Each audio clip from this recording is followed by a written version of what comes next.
بسم اللہ الرحمن الرحیم۔ ابو لہب کی اسلام سے دشمنی۔ ناظرین کرام، ابو لہب اسلام کے سب سے بڑے دشمنوں میں سے ایک تھا، یہی اس کی کنیت بھی تھی۔ اصل نام عبد العزیٰ بن عبد المطلب تھا۔ یہ شخص رشتے میں رسول اللہ صلی اللہ علیہ وسلم کا حقیقی چچا تھا۔ سب سے پہلے جب رسول اللہ صلی اللہ علیہ وسلم نے قریش کو جمع کر کے اللہ کا پیغام پہنچایا تو سب سے پہلے ابو لہب ہی نے تکذیب کی اور یہ کہا، اللہ تجھ کو ہلاک کرے، کیا ہم کو اسی لیے جمع کیا تھا؟ نعوذ باللہ۔ اس پر سورۃ لہب نازل ہوئی۔ حضور نبی کریم صلی اللہ علیہ وسلم کے اعلان نبوت پر آپ کی مخالفت کرنے والا سب سے پہلا شخص حقیقی چچا ابو لہب ہی تھا۔ اس شخص نے ایک طرف تو آپ صلی اللہ علیہ وسلم کی ولادت کی خوشی میں اپنی لونڈی صوبیہ کو آزاد کیا، مگر دوسری طرف اعلان نبوت پر پہلے ہی دعوتی مجلس میں حضور صلی اللہ علیہ وسلم کی شان میں گستاخی کا ارتکاب بھی کیا، اور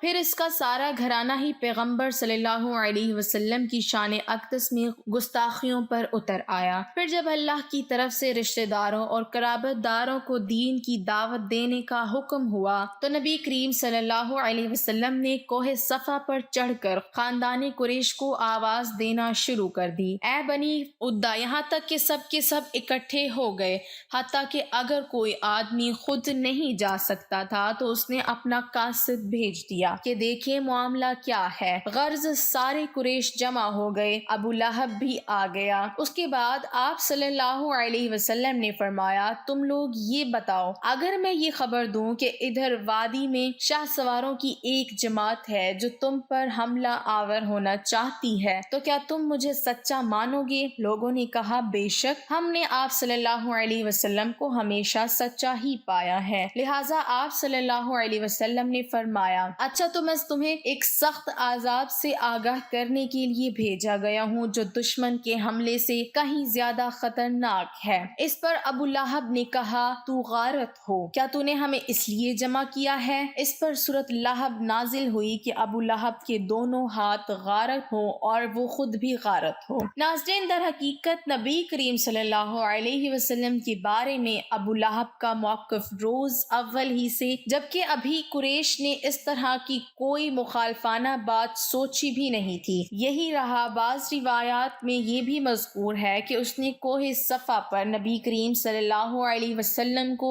مارنے کے لیے ایک پتھر بھی اٹھا لیا تھا۔ اسی طرح جب نبی کریم صلی اللہ علیہ وسلم کے دوسرے صاحبزادے عبداللہ کا انتقال ہوا تو ابو لہب اس قدر خوش ہوا کہ وہ دوڑتا ہوا اپنے رفقا کے پاس پہنچا اور انہیں یہ خبر سنائی، محمد صلی اللہ علیہ وسلم ابتر ہو گئے، مگر اللہ تعالیٰ نے آپ صلی اللہ علیہ وسلم کے ذکر کو قیامت تک کے لیے بلند فرما دیا۔ قیامت تک حضور نبی کریم صلی اللہ علیہ وسلم کی تعریف بیان ہوتی رہے گی، آپ صلی اللہ علیہ وسلم پر درود و سلام بھیجا جاتا رہے گا کہ آسمانوں پر اللہ اور اس کے فرشتے آپ صلی اللہ علیہ وسلم پر درود و سلام بھیجتے ہیں۔ اللہ ہمیں بھی آپ صلی اللہ علیہ وسلم پر درود و سلام بھیجتے رہنے کی توفیق عطا فرمائے۔ ناظرین، ایام حج میں بھی ابو لہب آپ صلی اللہ علیہ وسلم کے پیچھے لگا رہتا تھا۔ ایک روایت سے یہ بھی معلوم ہوتا ہے کہ وہ بدبخت آپ صلی اللہ علیہ وسلم کی تکذیب ہی نہیں کرتا تھا بلکہ پتھر بھی مارتا تھا،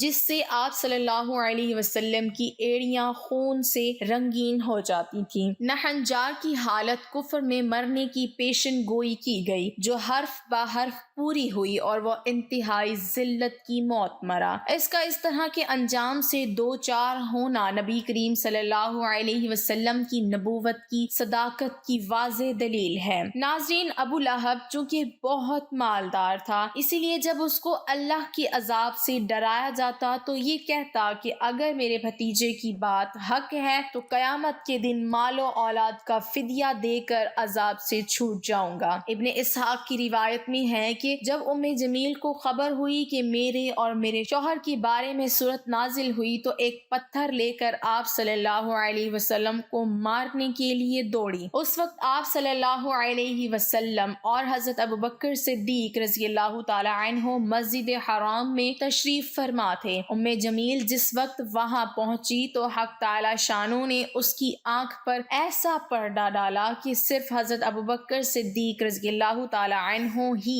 نظر آئے اور حضرت صلی اللہ علیہ وسلم دکھائی نہ دیتے تھے۔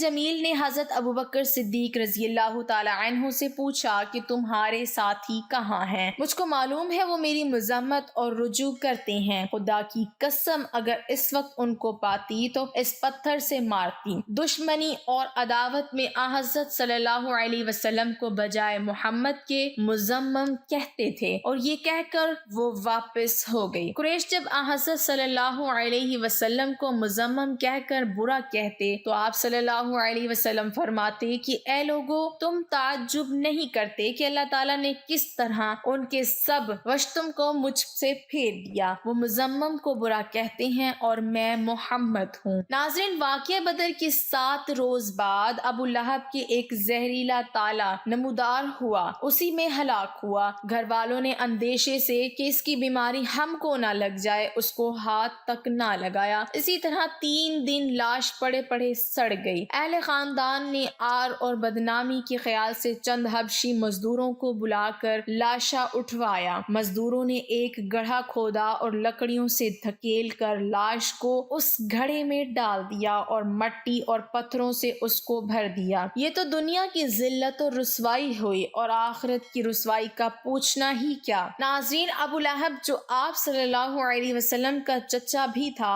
اور ہمیشہ مخالفت میں پیش رہا، اس کا سودا لین دین وسیع پیمانے پر تھا، اور اس کے حرص و طمع کی حالت یہ تھی کہ اس نے خانہ کعبہ کے خزانے سے سونے کا ہرن چوری کر کے بیچ ڈالا تھا۔ یہ ہرن بہت عرصے سے محفوظ چلا آ رہا تھا۔ ابو لہب کے 3 بیٹے تھے، عتبہ، معتب اور عتیبہ۔ دونوں اول ذکر فتح مکہ میں مشرف با اسلام ہوئے، اور عتیبہ جس نے ابو لہب کے کہنے پر آپ صلی اللہ علیہ وسلم کی صاحبزادی کو طلاق دی اور مزید بڑا اس پر گستاخی بھی کی، وہ آپ صلی اللہ علیہ وسلم کی بد دعا سے ہلاک ہوا۔ فتح مکہ کے دن آپ صلی اللہ علیہ وسلم نے اپنے چچا حضرت عباس رضی اللہ تعالی عنہ سے کہا، تمہارے بھتیجے عتبہ اور معتب کہاں ہیں؟ کہیں نظر نہیں پڑی؟ حضرت عباس رضی اللہ تعالی عنہ نے عرض کیا کہ یا رسول اللہ صلی اللہ علیہ وسلم، بظاہر کہیں روپوش ہو گئے ہیں۔ آپ صلی اللہ علیہ وسلم نے فرمایا، ان کو ڈھونڈ کر لاؤ۔ پھر وہ عرفات کے میدان میں ملے۔ حضرت عباس رضی اللہ تعالی عنہ ان دونوں کو لے کر آپ صلی اللہ علیہ وسلم کی خدمت میں حاضر ہوئے۔ آپ صلی اللہ علیہ وسلم نے ان پر اسلام پیش کیا تو انہوں نے فوراً اسلام قبول کیا، اور آپ صلی اللہ علیہ وسلم کے ہاتھ پر بیعت بھی کر لی۔ اللہ تعالی ہمیں بھی اسلام کے نقش قدم پر چلنے کی توفیق عطا فرمائے، آمین۔